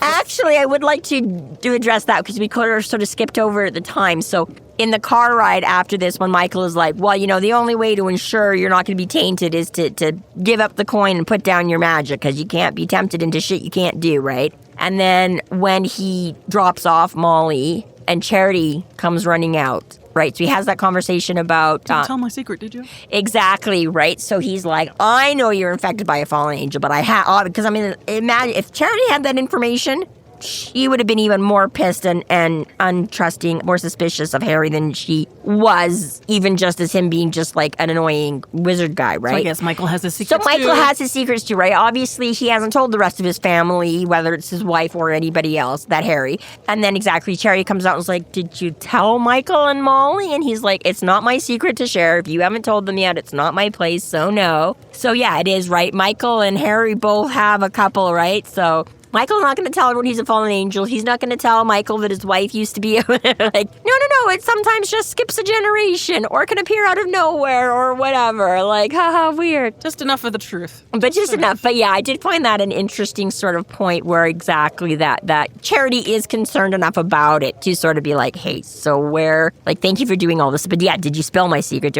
And again, lie of omission, I guess. Like, she's not fooling or betraying or, you know, but she's kind of just not volunteering that information to Michael still. And so, yeah, who knows if that will ever come back again or not. But, yeah. So now they've got another link. He's tied into the Carpenters even more now. Now he's not just friends, but now he's I'll be looking up every week. I can't avoid them anymore. Yeah, I can't avoid them. And exactly, I'm going to be having a huge role in influencing the next part of their daughter's life and what kind of person she turns out to be, and that much more interconnected. And Black Council, and I made up with Ebenezar, and now Sandra Marlin might be something criminal kingpin that we didn't realize. So yeah, lots of good stuff. We got throwbacks. You know what? You actually come out of this book feeling kind of good, though. Like, sometimes the book ends and you're like, fuck me. Like, shit sucks. I feel so bad for this guy. But this is actually one of the ones where you're like, you know what? He saved the day. He did. He saved the day in a big way. Both the apocalyptic day and, like you say, the personal day. Yeah. Right? And again, none of these other things are fixed, but again, the fact that they are coming into stronger awareness, are being highlighted, again, that gives you like, okay, right, Harry's going to start... You feel excited for the future. Harry's going to start actively looking at and I think literally we have covered every single book, right? Because again, he mentions book 1, he mentions book 2, by bringing up Cassius, he's mentioned like book 4 and book 7, and like, you know what I mean? The fairies, obviously. Honestly, in this book, if you stop and think about it that way, which again, I did not, sort of specifically take conscious note of at the time, but he's literally brought up everything major to this point. He has referenced every book up to date in this one, and a lot in just these closing chapters kind of a thing, right? So it doesn't matter where you are. You can look back at each one and be like, just in case you missed the whole entire point of that book, that plot point was important. Timeline jumping will fix everything. And this, that, and the, like, exactly, like, oh my gosh, so many good things. But I was, aside from all the squicky kind of cringy parts, I was so excited. I'm glad that they made Molly magical. It is great. And that she gets to be in that. And I mean, again, just things that,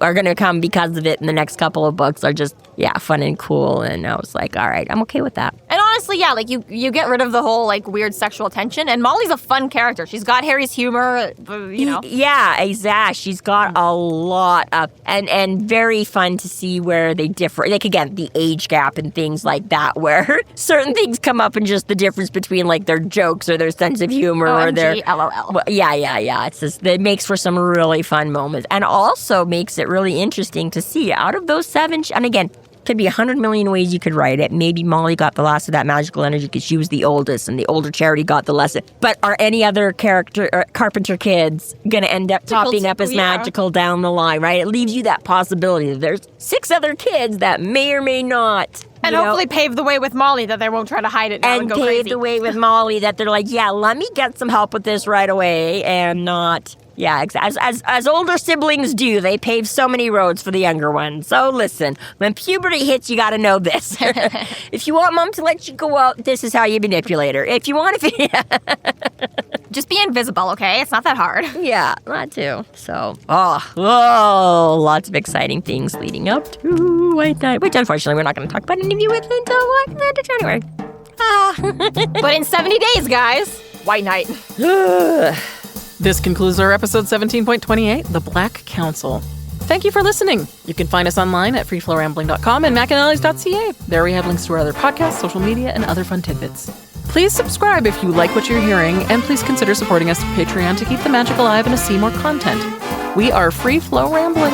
Conjure by it at your own risk.